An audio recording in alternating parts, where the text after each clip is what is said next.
10 محرم الحرام کو امام حسین علیہ السلام کی لاش کی حفاظت کرنے والا شیر ابو الحارث کون تھا؟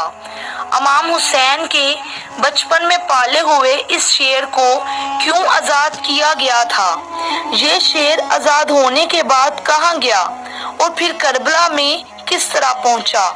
اور ابو الحارث شیر نے یزیدی فوج کے ساتھ کیسا سلوک کیا؟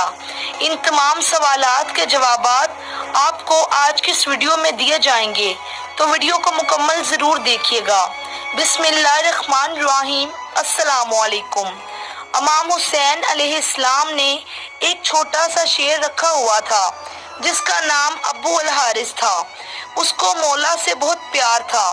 چونکہ مولا حسین کا گھر مسجد کے ساتھ ہی تھا تو وہ شیر باہر بیٹھا رہتا تھا۔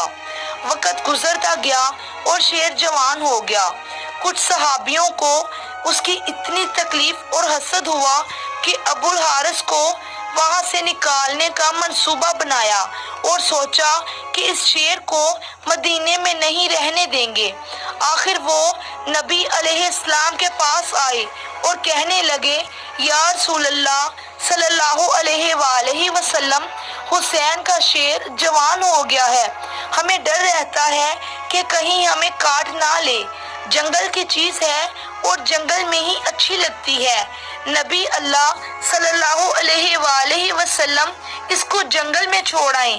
نبی پاک صلی اللہ علیہ وآلہ وسلم نے فرمایا کہ کل تم کو یہ شیر مدینے میں نظر نہیں آئے گا۔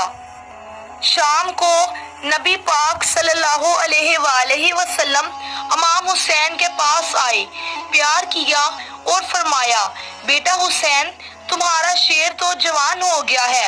امام حسین مسکرائے اور نانا جان کی گردن میں باہیں ڈال کر بولے، جی نانا جان، جیسے جیسے یہ بڑا ہوتا جا رہا ہے مجھ سے محبت زیادہ کرتا ہے اور میرے بغیر نہیں رہتا۔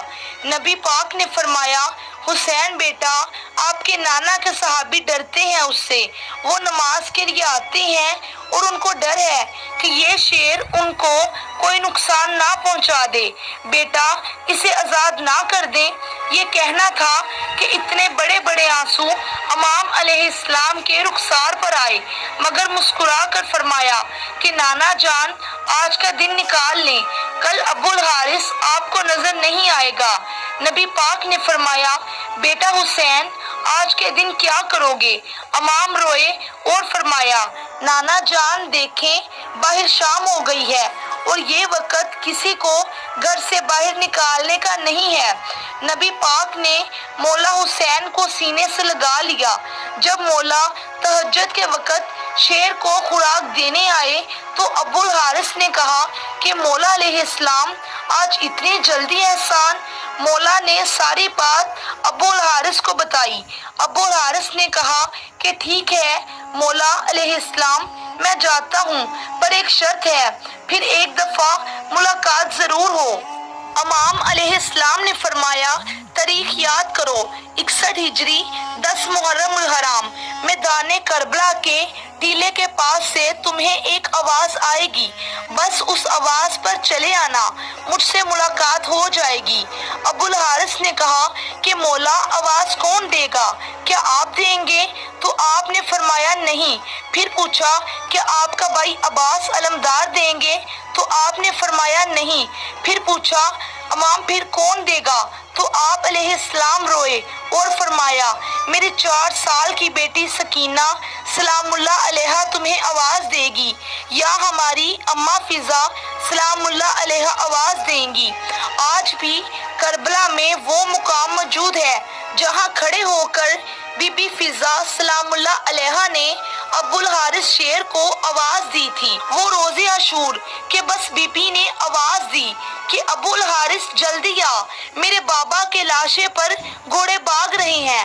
مگر ہائے افسوس کہ جب ابو الحارث کربلا کی زمین پر پہنچا تو امام علیہ السلام کی لاش 7 حصوں میں تقسیم تھی۔ ادریس بن عبداللہ کہتے ہیں کہ جب امام حسین علیہ السلام شہید ہو گئے اور عمر سعد لعین کے لشکر نے لاشائے اقدس کو دوبارہ پامال کرنا چاہا تو فضا نے جناب زینب